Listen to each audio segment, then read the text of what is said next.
নমস্কার, গুরু কৃপাই কেবলম। আজকের আলোচ্য বিষয় হচ্ছে মানব দেহে তিল চিহ্ন। মানব দেহে তিল চিহ্ন কোথায়, কি তিল থাকলে কি হয়, সেই নিয়ে দু চারটি কথা বলছি। 1 নম্বর পয়েন্ট, মাথায় যদি তিল থাকে, মাথায় যদি তিল থাকে মেধাবী, ধীর প্রকৃতি এবং বিদ্বান হয়। মাথায় তিল থাকলে মেধাবী, ধীর প্রকৃতি এবং বিদ্বান হয়। 2 নম্বর পয়েন্ট, কপালের ডান দিকে থাকলে, কপালের ডান দিকে যদি তিল থাকে, জন্মগত তিল থাকে, তাহলে ধনবান ও সর্ব সুখে সুখী হয়। কপালের ডান দিকে যদি তিল থাকে তাহলে ধনবান এবং সর্বসুখে সুখী হয়। 3 নম্বর পয়েন্ট, কপালের বাঁ দিকে তিল থাকলে অস্থির চিত্ত হয়। কপালে যদি বাঁ দিকে তিল থাকে তাহলে অস্থির চিত্ত হয়। 4 নম্বর পয়েন্ট, ভ্রুতে অর্থাৎ চোখের ভ্রুতে যদি ডান দিকে তিল থাকে তাহলে চিন্তা ভাবনাকারী হয়। ভুরুর ডান দিকে যদি তিল থাকে তাহলে চিন্তা ভাবনাকারী হয়।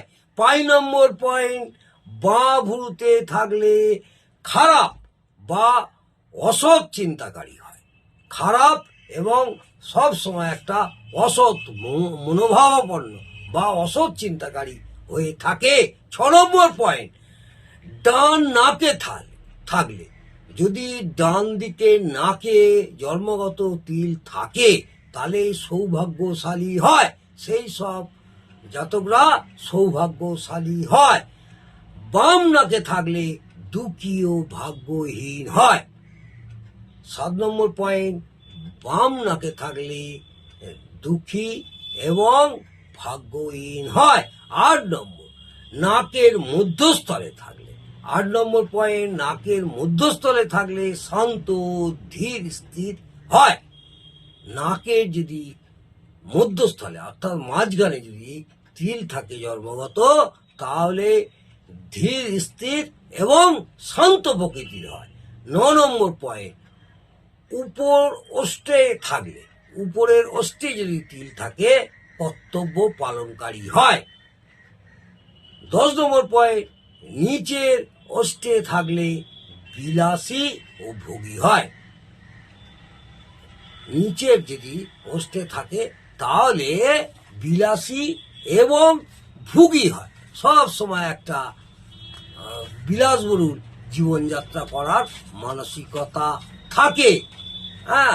11 নম্বর পয়েন্ট, কানে যদি তিল থাকে, জন্মগত যদি কোনো জাতকের কানে তিল থাকে তাহলে জ্ঞানী ও বিদ্বান হয়। জ্ঞানী ও বিদ্বান হয়। 12 নম্বর পয়েন্ট,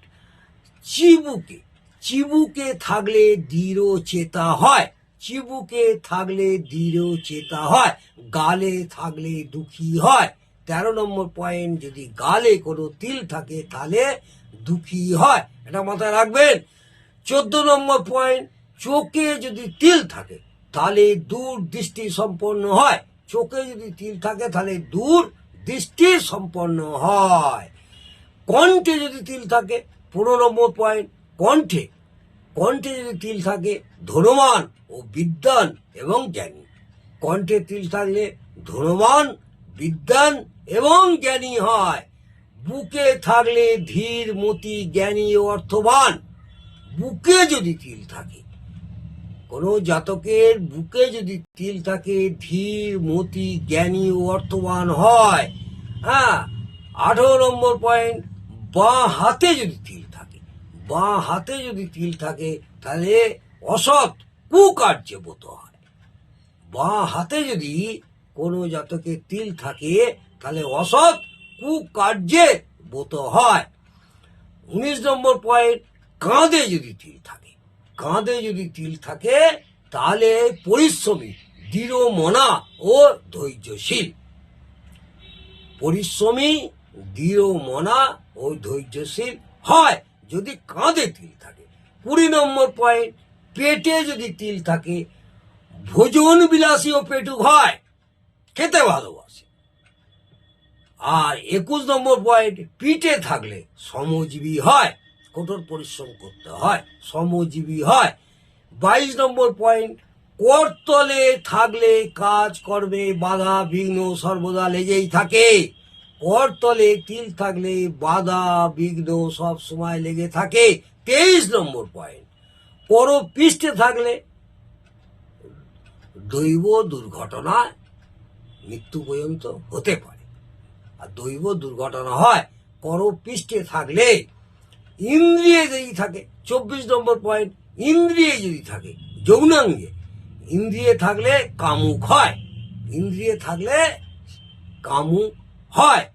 25 নম্বর পয়েন্ট, ডান উড়ুতে থাকলে সুস্থ সবল দেহী হয়, ডান উড়ুতে যদি থাকে সুস্থ সবল দেহী হয়। বাঁ উড়ুতে থাকলে ভাগ্যবান হয়। 26 নম্বর পয়েন্ট, বাঁ উড়ুতে থাকলে ভাগ্যবান হয়। 27 নম্বর পয়েন্ট, ডান পায়ে থাকলে কর্মঠ হয়, ডান পায়ে থাকলে কর্মঠ হয়, বাঁ পায়ে থাকলে অলস আর বাচাল এই স্বভাব থাকে। 28 নম্বর পয়েন্ট, বাঁ পায়ে থাকলে অলস প্রকৃতি, অলস এবং বাচাল প্রকৃতির হয়। আজকে তিল তত্ত্ব নিয়ে 28টা পয়েন্ট আপনাদের বললাম। অনেকেই হয়তো জানেন, যারা জানেন না আশা করব তাদের পক্ষে অনেকটাই ভালো হবে। কোথায় কার তিল আছে তার অঙ্গে, সেটা নিজেরাই দেখে নেবেন। আজকে এই পর্যন্ত। যদি ভালো লাগে অবশ্যই লাইক কমেন্ট করতে ভুলবেন না। নমস্কার, জয় মা তারা। ভালো থাকুন, সুস্থ থাকুন, সব সময় আনন্দে থাকুন।